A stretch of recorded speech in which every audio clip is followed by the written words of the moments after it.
ДТП. Вот ребята почти полбригады стоят. Следственный отдел приехал.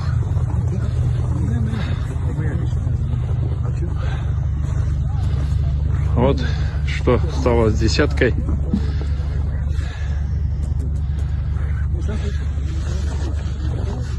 А вот стоит 187-й в таком состоянии. Напополам сложила его от удара.